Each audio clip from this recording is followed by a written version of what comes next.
Harusnya pertanyaannya harusnya harusnya pertanyaannya selama berkarir di perusahaan ini pernah nggak ngalamin bulan nihil kecelakaan gitu aja tuh. Oke. Ya, itu nanti kita bahas di slide berikutnya ya, Mas Said ya. Jadi pertanyaan ini memang dibikin agak random gitu untuk memperkaya sudut pandang sebenarnya. Tapi thank you masukannya, Mas Said. Oke, kalau nggak ada lagi yang mau nambahin gitu ya, kita lanjut. Nah, jadi kenapa pertanyaan ini penting ya?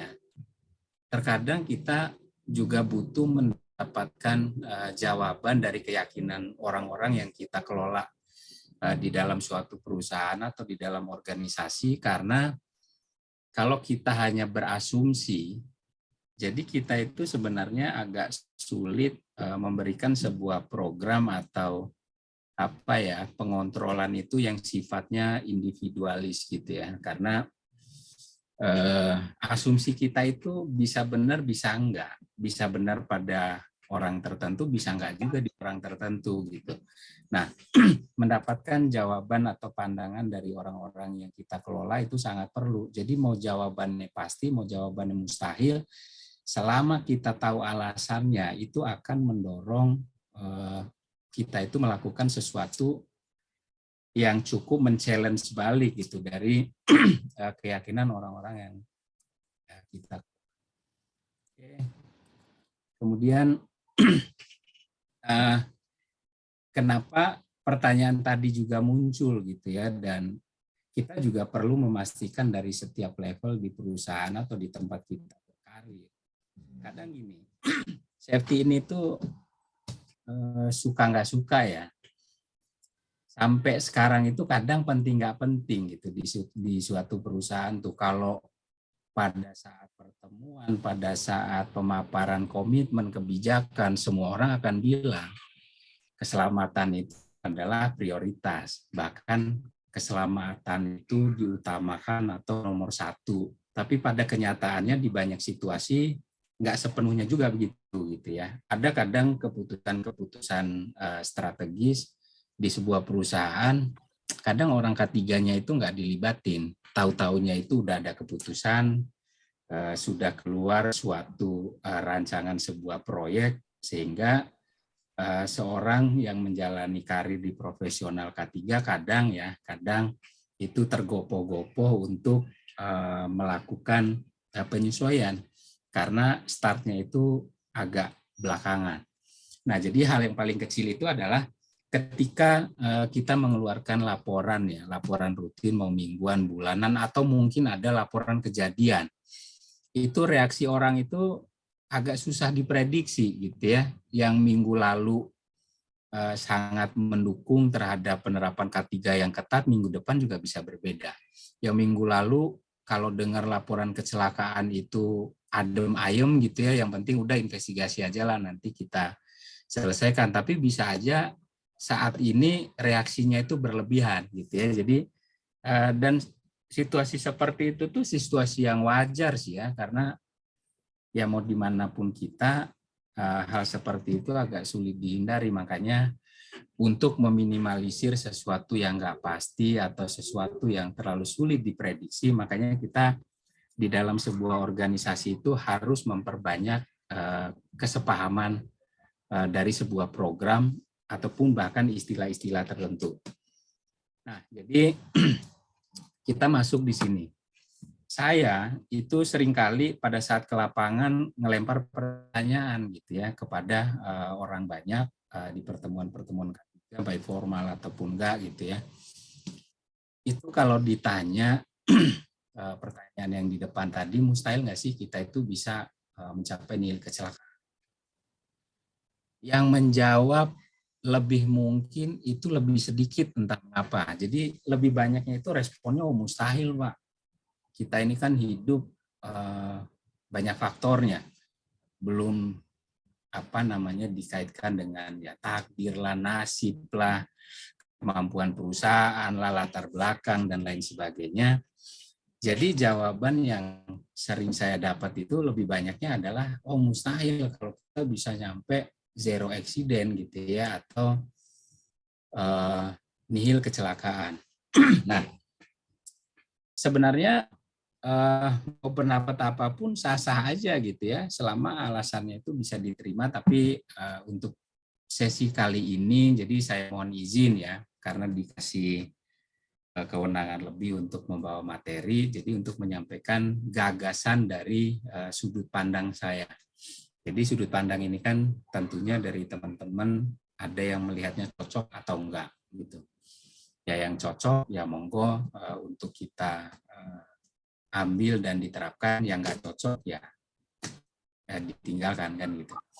Nah, jadi orang itu kadang melihat keselamatan itu tuh terlalu lebar, terlalu jauh, terlalu gitu ya. Padahal kita kalau ngomong keselamatan ini itu adalah sesuatu yang sangat intimate sebenarnya. Sesuatu yang sangat individual, sehingga misalkan nih di perusahaannya Mas Ida, di situ ada berapa orangnya? 50.000 ada Mas Ida. Kalau di tempatnya jenengan. Di Indonesia. Di Karawang 1.300, di Cibitung 250. Oke, 1.500-an lah ya, 1.500. Nah, jadi ketika ada teman-teman yang bilang bahwa nihil kecelakaan itu mustahil, itu saya tentunya sebelum pertemuan itu kan saya tandain dulu ya beberapa orang selama dia berkarir di perusahaan itu tuh sama sekali nggak pernah kecelakaan. Nah, jadi saya bahkan pernah menandai itu dia udah berkarir 21 tahun. 21 tahun itu kali 365 udah banyak banget tuh. Mas Jen berapa tuh kali-kalinya tuh? Jadi ada beberapa orang itu yang saya tandain sekian ribu hari orang itu bisa mencapai nihil kecelakaan. Nah, jadi apa namanya?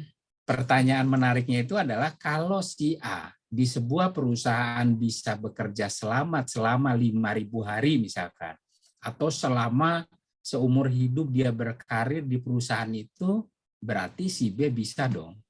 Si C juga bisa dong, si Z juga bisa dong, kan gitu.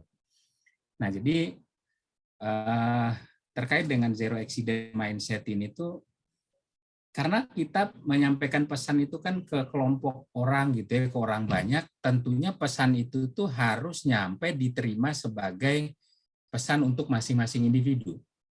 Kalau diterimanya adalah tidak sebagai individu, agak susah nantinya program apapun yang kita keluarkan itu tidak dijalankan sebagai kewajiban sekaligus kepentingan dari masing-masing individu di dalam organisasi itu, karena cara melihatnya tidak sespesifik itu gitu ya.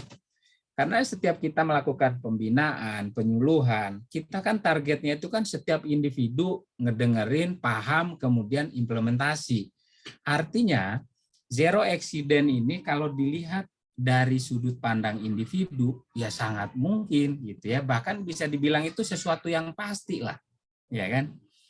Sesuatu yang pasti ya, walaupun dengan 90 lah gitu ya. Kayak Mas Ida selama berkarir dari perusahaan dari Trakindo dulu, kemudian sekarang pindah ke apa sebutannya apa tuh Mas? Baker ya, bacaannya itu apa? Baker ya. Baker ya. Baker. Jadi Mas Ida berkarir tentunya udah lebih dari 20 tahun nggak pernah tuh kecelakaan gitu. Ada yang nanggapin, Pak Ida kan emang apa orang K3 gitu ya, kegiatan langsung di operasional nggak banyak. Tapi kenyataannya banyak juga orangnya kerja kantoran, dia cuman purchasing atau finance, pada saat mengemudi atau kegiatan apapun di tempat kerja celaka juga tuh, berarti nggak ada pengecualian dong gitu ya. Ada juga orang-orang yang posisi kerjanya itu dari lulus STM itu jadi mekanik. Ya, sampai umur 40 tahun pun masih jadi mekanik. Nggak pernah kecelakaan, banyak. Itu sangat banyak sekali gitu. Jadi kalau dari orang untuk zero accident mindset ini kita harus membiasakan melihatnya adalah individu per individu. Nah, kemudian Kalau kita udah terbiasa gitu ya mengajak orang-orang, ya udah kalau si A bisa selamat kerjanya setiap hari sepanjang dia berkarir, bahkan seumur hidupnya di dalam berkarir, artinya semua orang yang lain juga bisa. Tinggal mau apa enggak berusaha, tinggal mau apa enggak menjalankan aturan-aturan dan tata cara kerja yang benar kan gitu. Kemudian kita melihat dari sudut pandang apalagi pekerjaan. Jadi pekerjaan. Kadang kalau kita ngelihatnya satu Beckard gitu ya, Beckard orangnya 1.500, cabangnya ada 2, ada lagi kantornya yang terpisah mungkin dari area pabrik misalkan. Ini kalau kita ngelihatnya terlalu melihat secara keseluruhan tanpa kita memilah-milah, memang akan menjadi sesuatu yang mustahil. Ya kan, oh bagaimana nih 1.500 orang alokasi harus saya pastikan setiap detik. Itu memang jatuhnya agak susah gitu. Tapi kalau kita ngelihatnya pekerjaan ini adalah per single pekerjaan, kan pekerjaan itu banyak ya, ada yang mengemudi, ada yang mengelas, ada di bagian produksi, ada di bagian perawatan, ada di bagian bersih-bersih dan lain sebagainya. Ini nihil kecelakaan itu sangat mungkin gitu. Contoh di perusahaan di tempat saya gitu ya, di tempat kami itu ada beberapa posisi itu yang selama itu tidak ada kecelakaan, ya kan? Tidak ada kecelakaan yang orang-orangnya itu cedera gitu ya, misalkan fireman misalkan gitu. Kemudian ada lagi masinis misalkan, mereka kerjaannya itu sepanjang hari juga monoton, tapi pekerjaan itu tidak pernah kok kecelakaan gitu ya. Ada kecelakaan tapi terjadinya itu paling 5 tahun sekali, kayak contoh serviceman, welder gitu ya, dari tukang lasnya, fitter apa segala macam, itu paling terjadinya 5-6 tahun sekali. Teman-teman di logistik itu lebih jarang lagi, bisa 10 tahun sekali. Tapi ada satu jenis pekerjaan dan kelompok pekerjaan itu yang bisa dibilang tiap tahun ya. Kalau tiap tahun itu pasti, kalau tiap bulan enggak. Itu adalah mekanik misalkan. Nah, yang menjadi pertanyaan menariknya adalah kalau misalkan di kelompok kerja welding atau di tireman itu bisa bekerja setiap hari tanpa kecelakaan, harusnya di mekanik juga bisa, kan gitu. Di mekanik pun itu kalau dipecah-pecah lagi, itu ada yang bongkar pasang komponen, ada yang troubleshooting, ada yang cuman istilahnya servis rutin. Nah, ternyata dari 3 kelompok ini yang bolak-balik kecelakaan itu adalah yang dibongkar pasang komponen, yang diservis rutin, kemudian yang pekerjaan support lainnya bisa dibilang hampir nggak pernah terjadi kecelakaan. Loh, kalau di 2 kelompok section ini bisa aman, harusnya di mekanik bongkar pasang komponen juga bisa aman dong.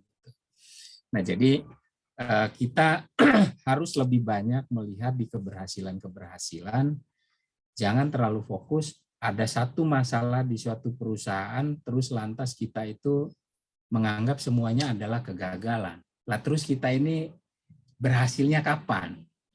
Kalau kita melihat organisasi kita atau bahkan kita sebagai profesional K3 adalah orang-orang yang bekerja dalam kondisi tidak pernah berhasil, lah kita ini senangnya kapan? Puasnya kapan? Kan gitu ya. Jadi itu akan menimbulkan kejenuhan, bahkan kondisi-kondisi capek ngurusin orang. Karena kita agak sulit melihat keberhasilan. Jadi kalau kita mau memerangi suatu kegagalan, suatu permasalahan, kita harus lebih banyak mengumpulkan juga berfokus pada keberhasilan. Baru keberhasilan ini kita duplikasi. Keberhasilan ini kita bawa kemana-mana. Kenapa zero accident mindset itu lebih sulit? Kita pendekatannya terbalik. Yang paling sering kita ramein gitu ya, keluar-keluar itu justru kegagalan. Ada satu masalah, ini terus yang kita omongin, itu terus yang kita cecar kepada pekerja. Akhirnya pekerja merasa apa? Loh, usaha kita selama ini tuh nggak ada artinya ya. Kok gara-gara salahnya si A, misalkan kok kita semua disalahin. Dan itu banyak terjadi ya. Banyak terjadi di banyak perusahaan atau di organisasi. Jadi kalau kita benar-benar serius membangun zero accident mindset ini adalah yang kita cari itu adalah banyak keberhasilan untuk kita duplikasikan, bukan sebaliknya. Karena jangan sampai ya kata pepatah itu gara-gara nila setitik rusak susu sebelanga.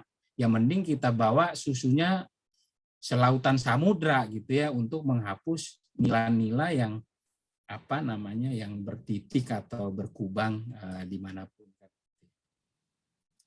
Nah, kemudian dari sudut pandang waktu, ini juga kita bisa melihat secara spesifik gitu ya.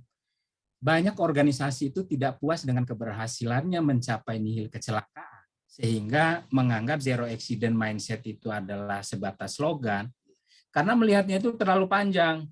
Maunya dari zaman Nabi Adam sampai dengan zamannya TikTok gitu ya, kecelakaan itu nggak pernah ada. Sedikit apapun gitu. Ya itu memang kalau kita ngomong mencapai nihil kecelakaan ya mustahil lah gitu ya. Sesuatu yang hanya berakhir di mimpi. Tapi kalau ngelihatnya kita ini waktunya itu adalah kita buat lebih spesifik siapa bertanggung jawab terhadap pencapaian zero accident seperiode sejauh mana. Itu perlu dispesifikan gitu ya. Dan melihat dari sudut pandang waktu ini sama aja kita ngelihat juga dari sudut pandang orang tadi ya. Kalau si A bisa selamat, harusnya si A, B, C, D sampai Z bisa selamat. Ngelihat dari kelompok atau jenis pekerjaan. Kalau pekerjaan yang dilakukan pagi itu bisa selamat, yang dilakukan siang sore, besoknya lagi harusnya bisa selamat. Kalau di teman-teman yang tukang las bisa selamat, di tireman bisa selamat, harusnya di mekanik bisa selamat. Di waktu juga sama. Jadi di tempat kita semua, anggaplah hari ini nih di semua perusahaan kita yang hadir saat ini tuh nggak ada kecelakaan sama sekali. Artinya di tanggal berapa nih? Di tanggal 16 April 2022 itu tempat kerja kita nihil kecelakaan. Jadi yang menariknya adalah kita tanyakan balik. Kalau tanggal 16 April kita bisa nihil kecelakaan, berarti bisa dong 17 April, 18 April, 7 Mei, 9 Desember, sampai tahun 2045 dan seterusnya.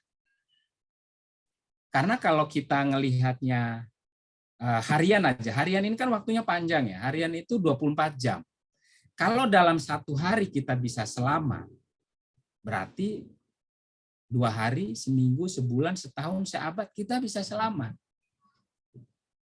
Karena yang nggak bisa kita hindari itu adalah sesuatu yang hidup ini kan akan mengalami mati kan gitu ya. Tapi mati kan bukan kecelakaan, walaupun ada kematian itu yang di-trigger juga oleh sebuah kecelakaan. Gitu. Tapi kalau kecelakaan itu bukan sesuatu yang pasti dialami oleh semua orang. Artinya kan, kalau hari ini kita bisa selamat, ya udah, besok kita upayakan lagi gitu. Nah, kenapa menjadi waktu yang panjang ini susah? Satu, kita ngelihatnya kejauhan, gitu ya. Yang kedua, selain kita melihat kejauhan itu, kita lupa mensyukuri hal-hal yang kita berhasil lalui detik demi detik, menit, hari, jam, gitu ya. Kayak contoh gini lah, di operasional tambang. Waktu paling pendek siklusnya itu kan adalah dari proses dia loading sampai dengan dumping. Ya katakan siklus utuhnya itu balik lagi ke loading point lah, 1 kali PP lah gitu ya. Itu kan kalau sehari ada 500 operator, kali dengan 10 lah retasenya, berarti 500 kali 10. Kita bisa dapat berapa tuh? 5.000 ya Pak Ida ya. Artinya kita bisa selamat dalam 5.000 siklus. dalam satu hari. Kalau 5.000 siklus kita bisa berhasil, masa sih kita nggak merasa itu keberhasilan? Masa sih itu nggak kita syukurin? Gitu. Nah, jadi kalau satu siklus bisa, harusnya puluhan siklus, ratusan siklus, ribuan siklus itu kita bisa berhasil. Nah, kembali lagi, bagaimana kita melihat sebuah keberhasilan itu adalah data. Ini kan zaman canggih sekarang ya. Apapun data itu bisa kita perkaya setiap hari sehingga menjadi sebuah ekosistem. Oke, hari ini 10 siklus kali 500 operator sama dengan 5.000 siklus ini berhasil. Apa yang terjadi dan yang dilakukan kontrol hari ini? Kita punya data tuh, gitu ya. Kemudian suatu hari ini ya, terjadilah kecelakaan. Kita juga punya data, apa sih yang berbeda dengan hari ini gitu ya.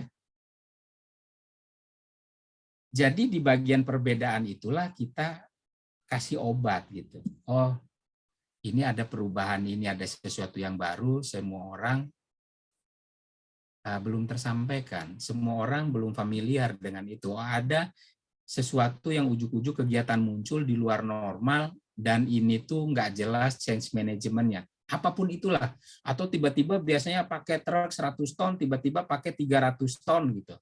Dan itu dicampur dengan populasi unit yang lain. Atau apapun itulah gitu ya.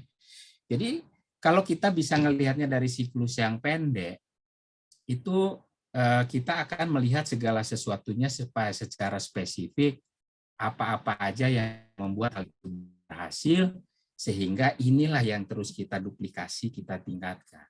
Jadi fokus gitu ya. Jadi fokus ini saya senang pakai katanya itu fokus gitu ya. Dalam bekerja setiap individu harus fokus. Setiap departemen dalam mencapai target produksinya yang aman harus fokus. Proyek juga demikian. Perusahaan supaya maju harus fokus. Artinya dalam program K3 pun kita mencapai nihil kecelakaan ini juga bisa mengerucut gitu ya. Jadi kita gini, mengerucutnya itu di mana sih kita menentukan nihil kecelakaan ini itu target untuk siapa dan jangka waktunya berapa lama. Itu pada intinya itu adalah terletak pada otoritas kendali. Jadi kita bisa lihat di slide setelah ini otoritas kendali ini seperti apalah gitu ya. Jadi saya sedikit merangkum lagi di sini. Kita mengendalikan individu. Individu adalah diri kita sendiri gitu ya. Saya, Mas Ida, Mbak Enda, Mas Anton, siapapun, Mas Ferry, itu kalau ngomong dirinya sendiri, itu sangat bisa dikendalikan karena itu otoritas kita 100%. Mau bertindak aman, mau tidak aman, mau berhenti, mau lanjut, itu otoritas kita penuh. Walaupun ada tekanan dari manapun gitu ya, tapi kita tetap yang pegang kendali tombol on off kita ini mau bertindak apa. Dari cakupan satu bisnis juga kita bisa mengerucutkan apakah ini kalau semakin gede otoritas kendalinya tentu semakin kecil. Jadi proyek manajer itu mengendalikan proyeknya itu jauh lebih gampang ketimbang direktur mengendalikan seluruh unit bisnisnya. Karena jauh. Dari segi waktu, dia nggak cukup waktu untuk memperhatikan semuanya. Dari segi jarak apalagi. Dari segi kesempatan dan lain sebagainya, belum lagi karakteristik dari sebuah unit bisnis gitu ya, berbeda-beda. Itu kontrol kendalinya jauh. Kecuali kita melihatnya dari sudut pandang orang bisnis ya. Presiden direktur itu mau unit bisnisnya ada 100, dia pegang kendali. Dia yang menentukan oke, kita bisnisnya lanjut apa enggak. Ini kita tutup apa kita buka. Tapi ini kita ngomong tentang keselamatan orang dan banyak aspek lainnya. Kita ngelihat kontrol kendali itu adalah terhadap masing-masing individu sampai dengan kelompok kerja. Kemudian kita mengendalikan situasi harian dan tahunan tentu berbeda. Karena harian itu kan bisa kita bayangin ya, oh pagi begini, siang begini, sore begini. Begitu 1 tahun, itu agak sulit kita ngebayangin walaupun kita punya rencana tahunan nih. Makanya rencana tahunan itu kan yang high level gitu. Tapi kalau harian itu kan oke, kerjaan kita yang penting lancar, aman, kita pulang ketemu keluarga udah. Hari-harinya kan gitu. Tapi jangan sampai target yang jauh itu melupakan target yang kecil-kecil. Nah, ini saya masuk ke contoh teori piramida ya. Ini dari zaman kuliah kita udah dicokokin. Kita begitu masuk kerja suruh ngisi induction, ngisi meeting, sampai berbusa-busa ngomong, Pak, Bu, ada yang namanya teori piramida. Kalau tindakan tidak aman ini apa segala macam nggak kita kendalikan, itu akan menyebabkan ini itu sampai dengan kejadian yang fatal. Dan itu kita lakukan dari tahun yang sangat lama sekali gitu ya, dan ini kita ulang terus, tapi orang tidak juga menunjukkan bahwa perilakunya itu adalah perilaku yang mencerminkan concern terhadap teori piramida ini. Kenapa? Itu kan sesuatu yang kita harus tanyakan sebenarnya. Kenapa orang ini paham teori piramida? Teorinya gampang, tapi kenyataannya, realitanya orang begitu susah gitu menjalankan ini. Bahkan udah tahu ini berkali-kali dari induction, kemudian training, mandatory, meeting, refresh lagi gitu ya, ditampilin lagi ini, diklat kemana ditampilin lagi ini, begitu ditanya zero accident bisa kita capai apa enggak? Oh mustahil. Nah ini coba kita lihat dari sudut pandang yang lainnya, teman-teman ya. Jadi gini, teori piramida ini sesuatu yang memang perlu kita jadikan pegangan gitu ya, menjadi dasar untuk mengajak semua orang peduli terhadap aspek ketiga ini dengan secara terstruktur yang lebih baik, yang lebih mudah dipahami. Tapi kita lebih bagusnya lagi nih ya, kita jangan berhenti pada teori tindakan atau kondisi ini menyebabkan ini, kejadian sekian, jumlahnya akan menimbulkan jumlah sekian yang lebih parah lagi, yang lebih tinggi lagi. Kita juga harus melihatnya itu dari faktor-faktor seperti ini ya. Ini contoh-contoh aja teman-temannya, ini bisa dieksplor lagi suka-sukanya teman-teman sesuai dengan kebutuhan juga di organisasi masing-masing. Jadi gini, kalau kita ngelihatnya sebagai zero accident mindset atau zero accident sesuatu yang perlu kita capai, itu sebenarnya bisa loh kita pecah-pecah, ya kan? Itu kita ngelihat di bagian kanan gitu ya. Oke, dari semua rentetan ini karena saling berkaitan, kemudian organisasi juga merupakan perkumpulan dari setiap individu. Kemudian korporasi itu merupakan perkumpulan dari sekian banyak unit bisnis. Kenapa tidak kita target zero accident-nya itu kita pecah-pecah. Masuk di kalau ada sistem KPI gitu ya, performance indikator tahunan, baik itu departemen, perusahaan, individu, ya udah kita masukin. Pokoknya targetnya secara korporasi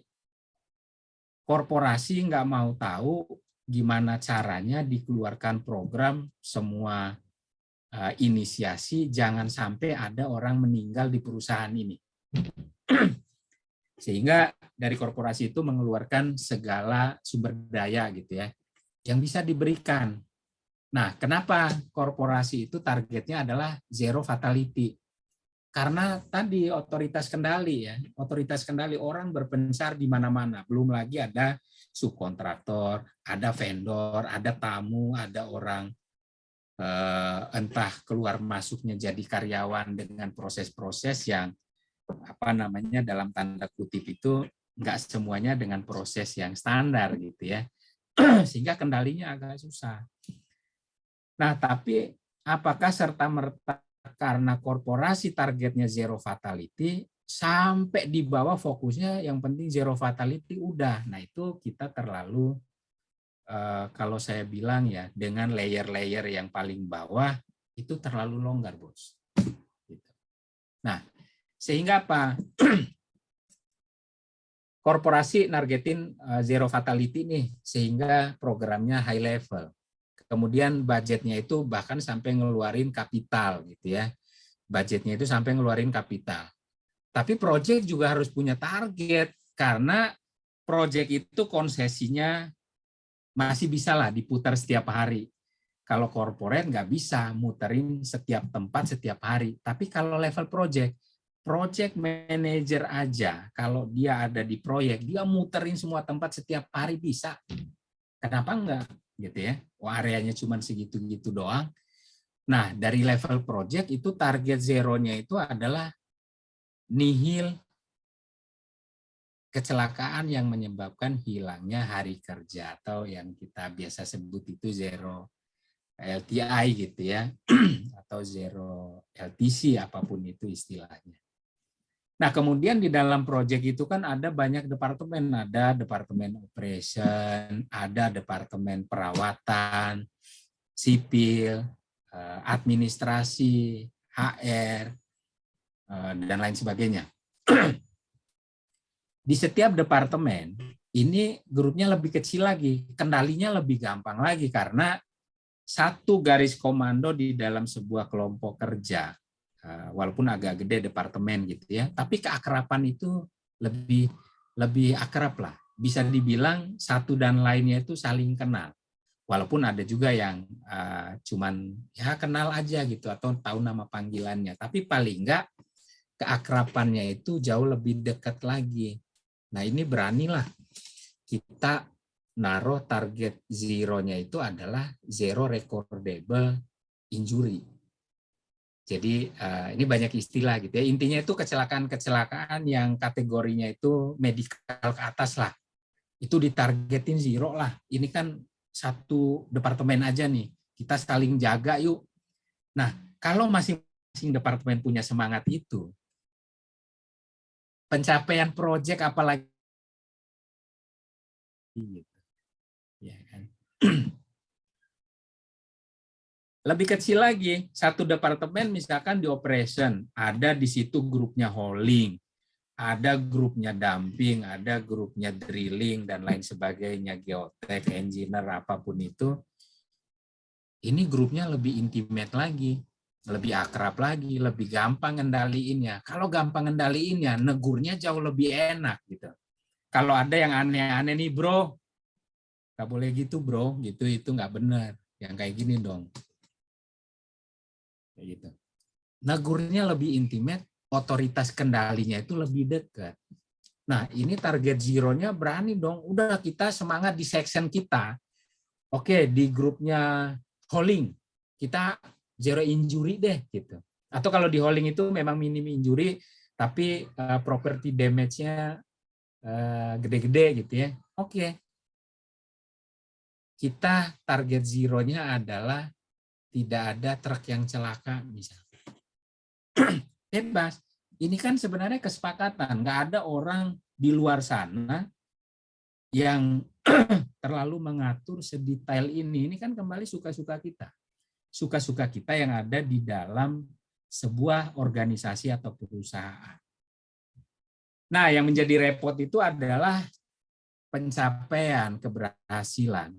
Pencapaian target tertentu itu kebanyakan orang suka nunggu itu pesan dari langit. Kalau nggak ada pesan khusus dari korporasi, lantas ya udah mau ngapain lagi, nggak ada arahan gitu ya. Padahal gitu. Kalau kita punya kelompok kerja kecil, yuk mari dimulai dari yang paling kecil. Jadi banyak perusahaan yang pakai itu safety start with us, from us, mulai dari kita. Berarti kan kita itu kedengarannya itu cukup dekat lah ya. Apalagi dimulai dari saya. Nah ini memang ya kalau mau keselamatan ini tuh mau dari atas ke bawah, mau dari atas ke bawah bebas. Kalau nggak ada, jadi intinya itu jangan menunggu yang tidak pasti lah. Nggak ada dari atas ke bawah, atas. Nggak ada dari bawah ke atas terlalu lempeng, ya udah kita mulai dari atas ke bawah. Syukur-syukur dua-duanya berjalan. Itu lebih enak lagi. Nah, lebih kecilnya lagi individu. Saya sendiri nih sebagai seorang yang berpredikat Ziaul Haq. Saya harus punya komitmen. Saya bekerja di sini, target saya jangan celaka lah, ngapain celaka, repot-repot, hidup susah. Gitu.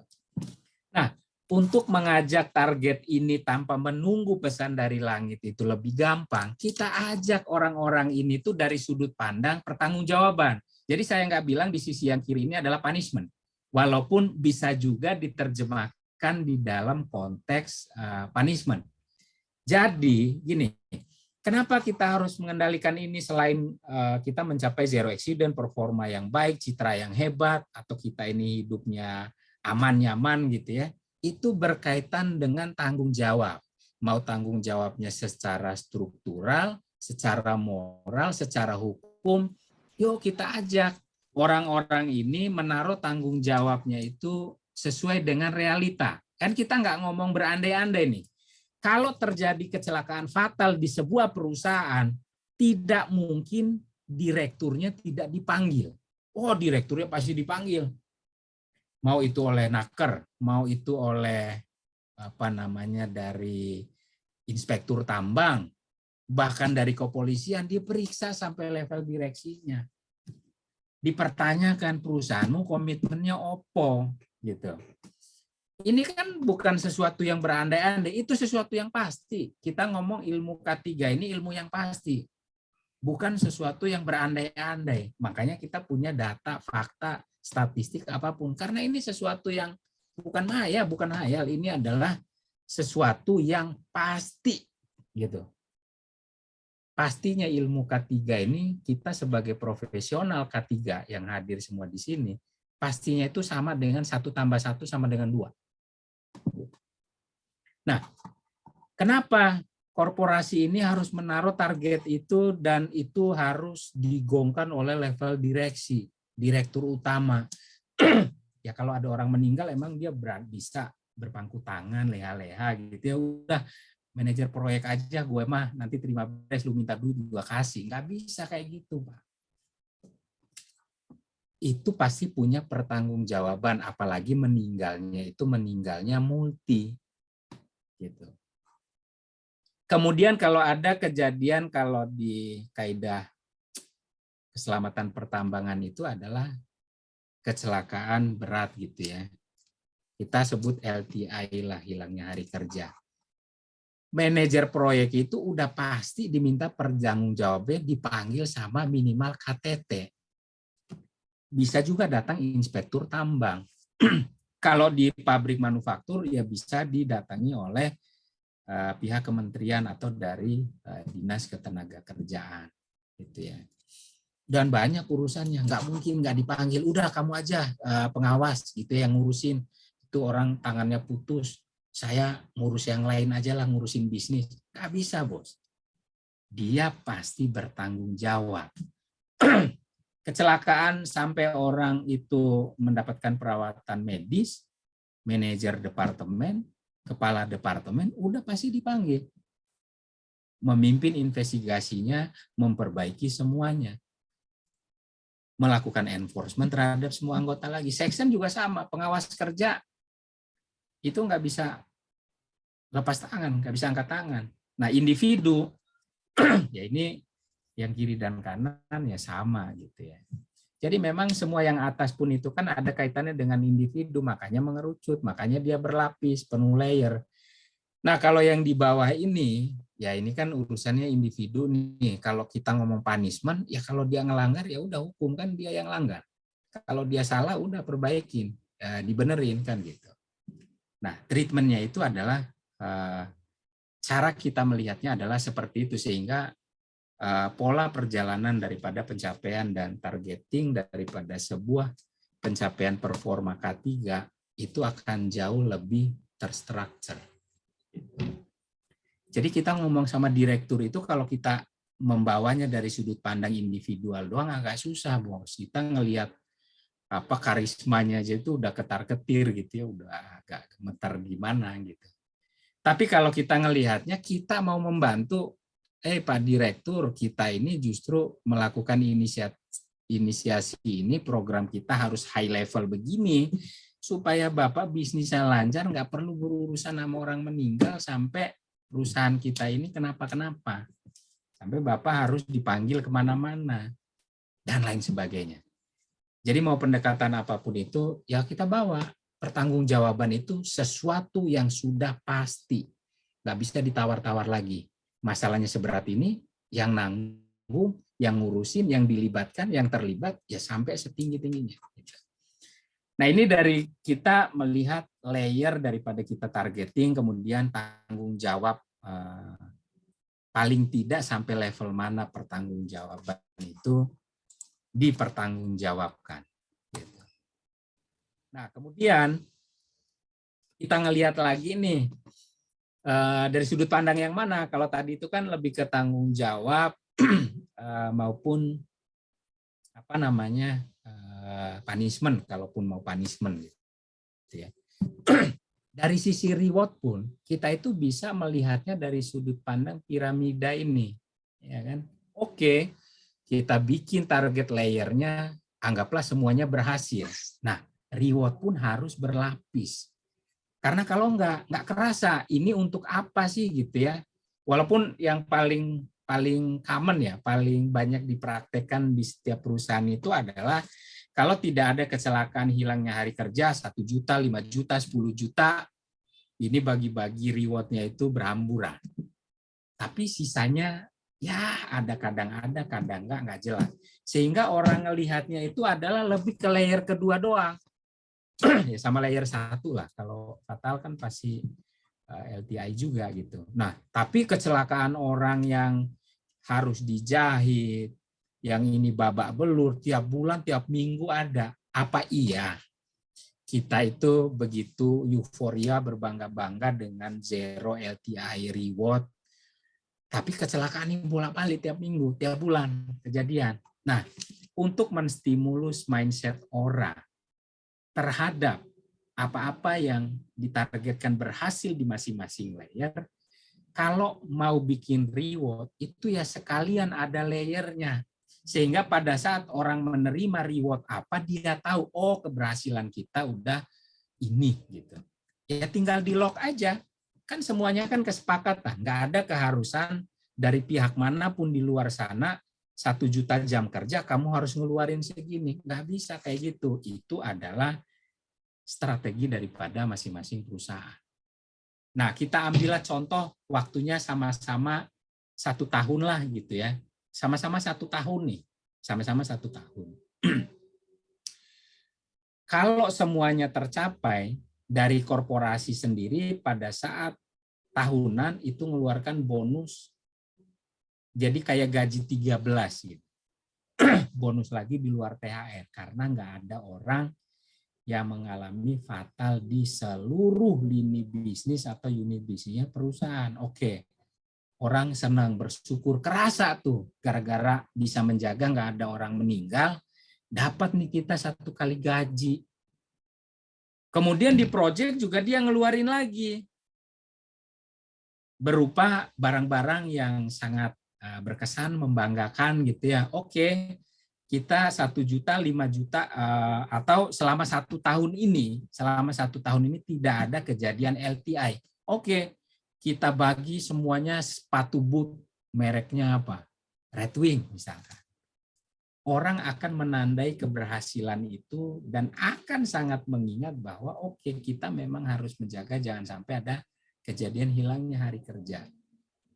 Kemudian pencapaian nggak ada recordable injury atau recordable accident di setiap departemen, ada lagi dikatakan ini departemen terbaik. Ini departemen yang diberi penghargaan, walaupun itu penghargaannya itu lewat pengakuan di forumnya, atau pemajangan, atau apapun lah. Sesuatu yang di-announce bahwa departemen itu telah mengelola departemennya dengan sangat baik. Kemudian lebih kecil lagi dalam sebuah departemen ada section-section. Kalau nggak ada orang injury nih, oke, setiap minggu atau setiap bulan nggak ada orang injury, makan-makan. Makan-makan aja gitu. Walaupun makan-makannya itu lebih banyak snack sama soft drink gitu ya. tapi itu ada simbol disyukuri. Sebenarnya perlu nggak perlu atau penting nggak penting ya, sesuatu itu harus ada simbol rewardnya. Tapi mau apapun itu paling nggak ada kejelasan layer pencapaian, kemudian juga penanda keberhasilan itu. Semua orang merasa iya kita semua ini udah berhasil. Itu ada sebuah sistem, mau itu lewat hadiah, mau itu lewat apapun lah, seremoni, terserah. Yang penting orang-orang itu harus selalu disadarkan kita bisa, kita pasti bisa, dan kita berhasil, kan gitu. Baru secara individu kalau zero accident setiap tahun ya udah dikasih sertifikat penghargaan.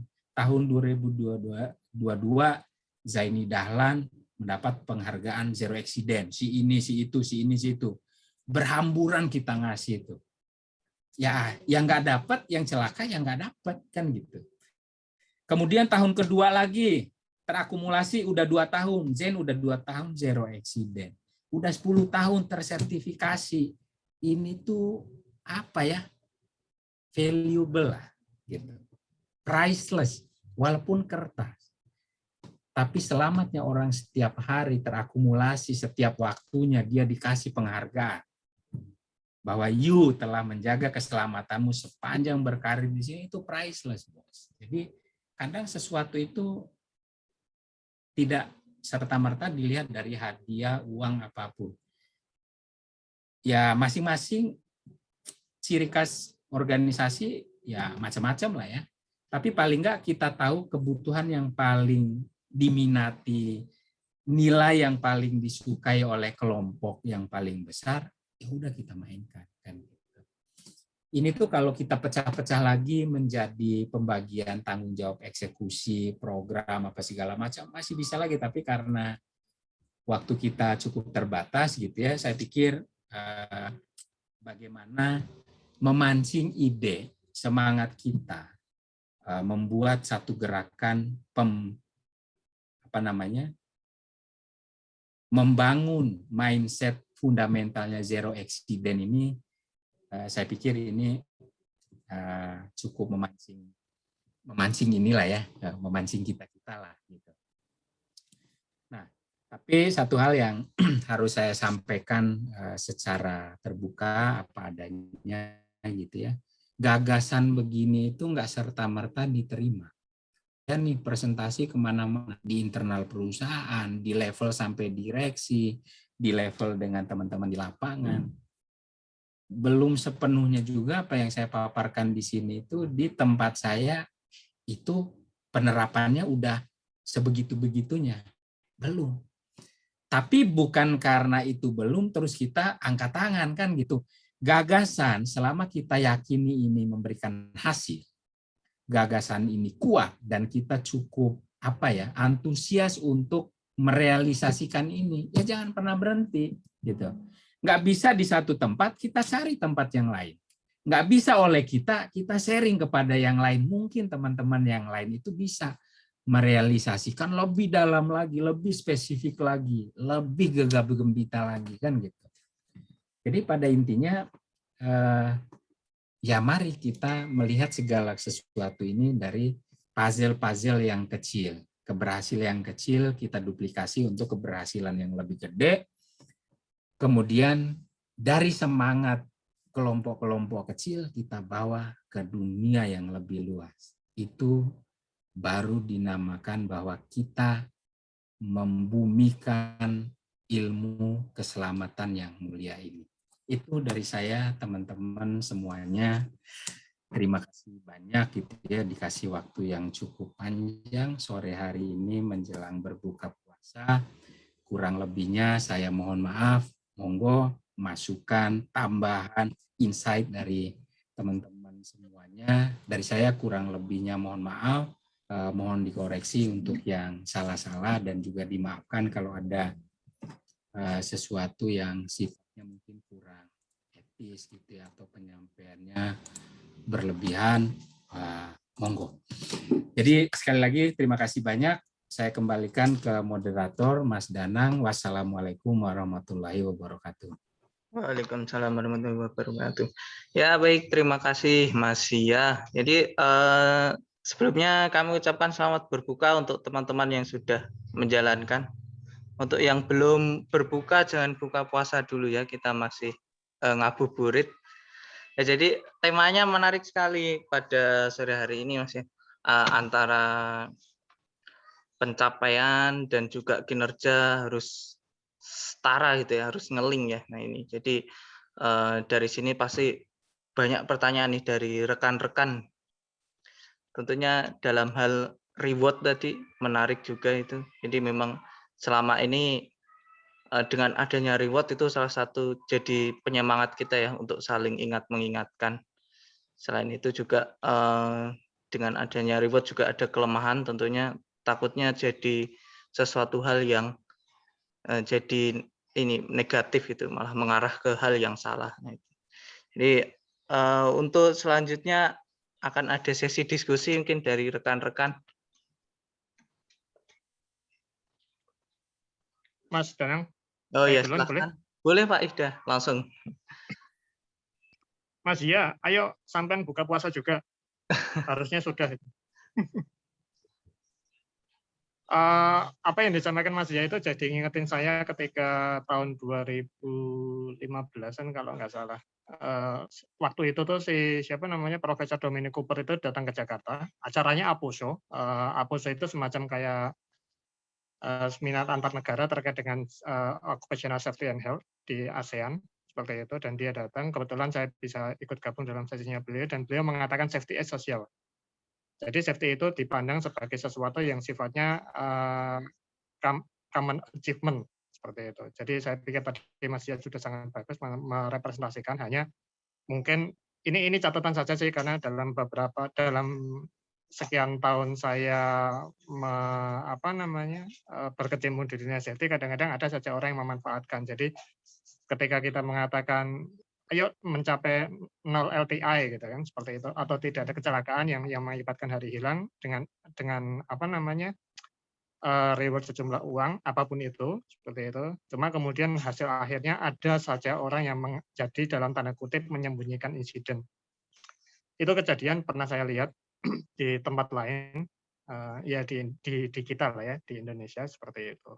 Jadi agak berhati-hati. Tapi in overall apa yang disampaikan Mas Zia juga tadi, saya sempat komen di chat, ini salah satu bagian dengan cara kita ketika kita membaca papernya atau bukunya Profesor Eric Nagel ketika ngomong safety 2, ya bagaimana kita bisa belajar dari grup lain yang tidak pernah mengalami kecelakaan, sementara di grup yang satu kok cenderung sering mengalami kecelakaan, seperti itu. Menarik sih Mas.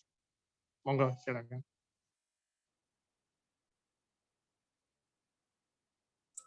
Oke, terima kasih Mas Ida gitu ya. Ya, jadi setuju ya sama Mas Ida, memang segala inisiasi itu selalu ada sisi buruknya. Ada yang memanfaatkan, ya kan? Tapi apa ya? Memang harus kita membangun mindset ini, budaya ini tuh kita harus mengajak orang-orang itu, zero itu bukan tentang angka sebenarnya. Zero itu yang paling fundamental lagi di masing-masing individu adalah keadaan diri yang fitrah sebenarnya. Zero itu kan fitrah diri ya. Kalau kita berbohong, kalau ini kita itu udah nggak mencapai zero yang paling core lah, core of the core-nya zero itu sebenarnya kita hidup ini kan selalu diajak untuk hidup itu kalau orang Jawa bilang itu suwung gitu ya, kosong. Kosong ini nggak terlalu berpihak karena segala sesuatu itu tuh udah ada hukumnya apa segala macam. Kita itu berjalan di koridor netral kita sebenarnya. Nah ini yang harus diajak orang-orang. Kalau orang tidak berdiri di fitrah gitu ya, atau di angka nol netralitasnya itu, selalu gampang dibawa ombak, dipengaruhi jelek ikut jelek, diajak baik hayo gitu ya. Jadi STMJ gitu, kalau gojekan angkatan kami dulu itu STMJ gitu, sholat terus maksiatnya jalan gitu. Nah itu yang harus, ya banyak cara sih sebenarnya, intinya orang diajak zero ini tuh kita harus fitrah gitu. semua caranya benar, semua caranya baik, jangan terjebak di angka-angka sehingga memanipulasi data. Gitu. Itu yang memang selalu menjadi PR. Tapi itu perlu menjadi concern, tapi jangan habiskan energi juga. Kenapa? Emang ada ya di kehidupan ini tuh yang benar-benar 100% sesuai dengan maunya sisi kebaikan. Tak bisa loh. Ini kalau boleh, ini karena puasa Mas Ida ya, agak ngomongnya mengawang sedikit, tapi paling enggak ini untuk mengetok sedikit kesadaran gitu. Nabi dengan segala mukjizatnya yang dibawa itu kan pesan dari Tuhan ya. Bukan hanya dari kepentingan perusahaan atau negara nih.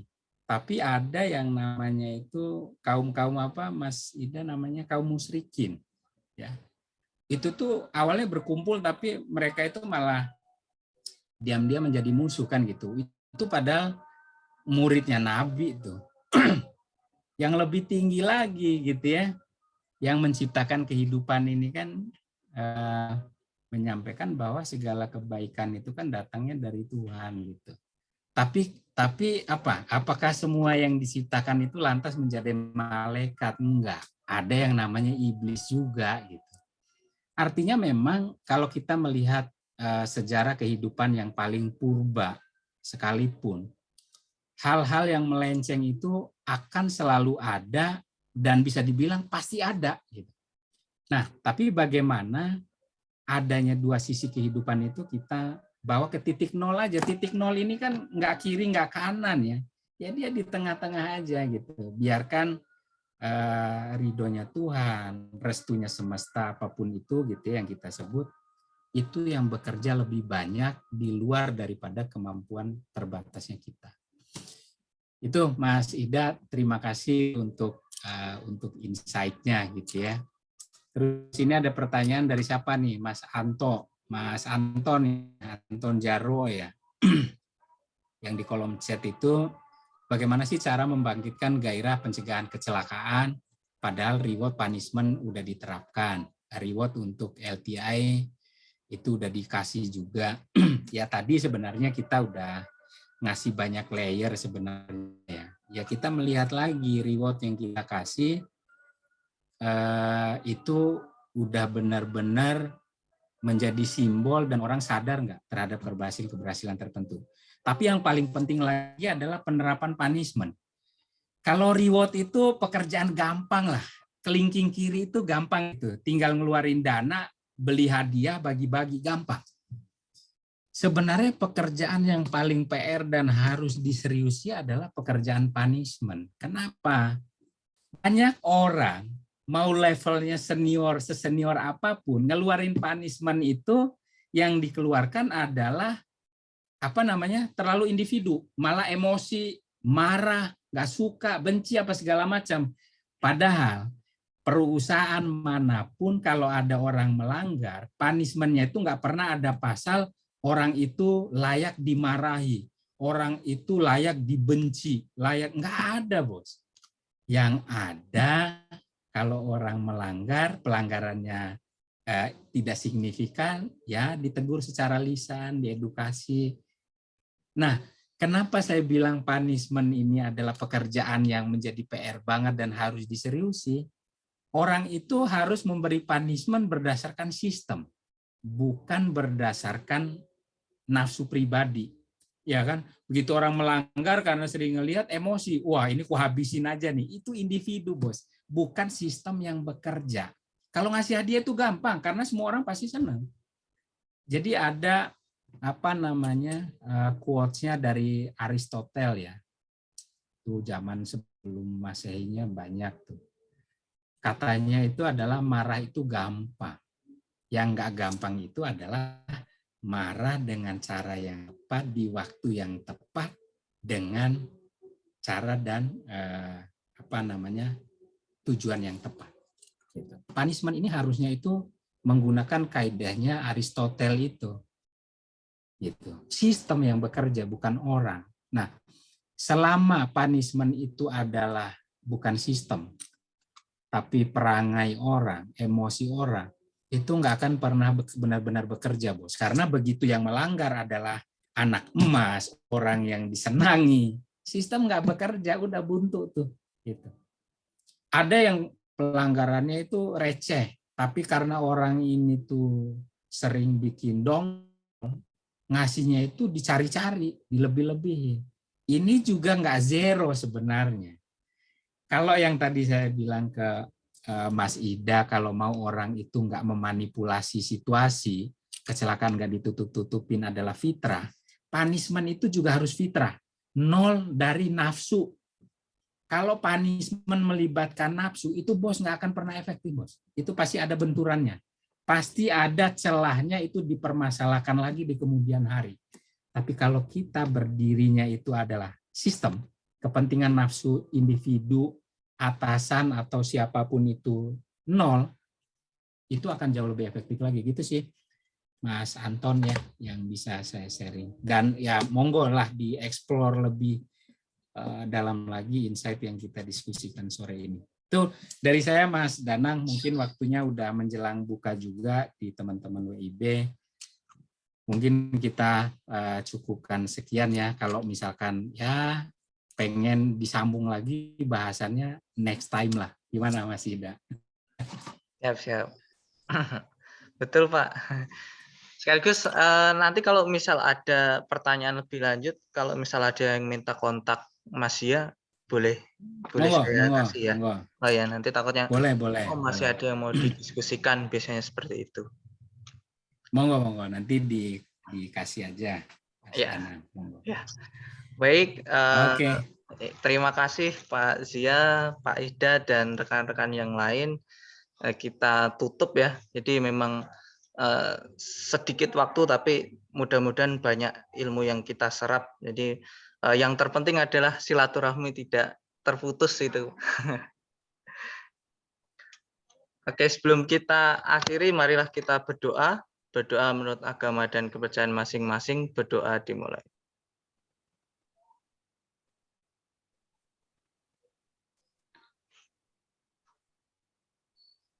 Berdoa dapat diakhiri. Saya sebagai moderator pada sore hari ini, mohon maaf apabila ada kata yang kurang berkenan. Terima kasih. Wassalamualaikum warahmatullahi wabarakatuh. Waalaikumsalam. Waalaikumsalam.